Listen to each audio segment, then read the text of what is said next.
అండి. అందరూ ఎలా ఉన్నారు? బాగున్నారా? Welcome to my YouTube channel moms recipes. ఈరోజు మన ఛానల్‌లో క్రిస్పీగా ఆలు ఫ్రై ఎలా చేయాలో చూద్దాము. దానికోసం ముందుగా కడాయి పెట్టుకొని ఆయిల్ అయితే వేసుకుందాము.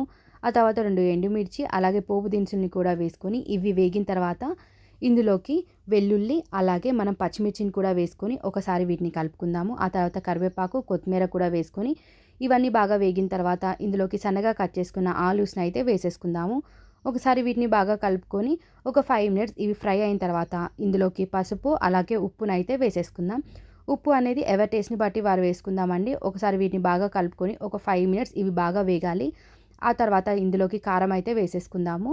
ఒకసారి వీటిని బాగా కలుపుకున్న తర్వాత 5 మినిట్స్ ఇవి కొంచెం వేగిన తర్వాత దీని మీద కొంచెం కొత్తిమీరనైతే యాడ్ చేసేసుకుందాం. అంతే అండి, ఎంతో టేస్టీ అయిన క్రిస్పీ ఆలూ ఫ్రై అయితే రెడీ అయిపోయింది. ఇవి పప్పుచారు అన్నంలోకైనా అలాగే చపాతీల్లోకైనా ఎంతో బాగుంటుంది. ఒకసారి ట్రై చేయండి. Thank you. Please subscribe to my YouTube channel.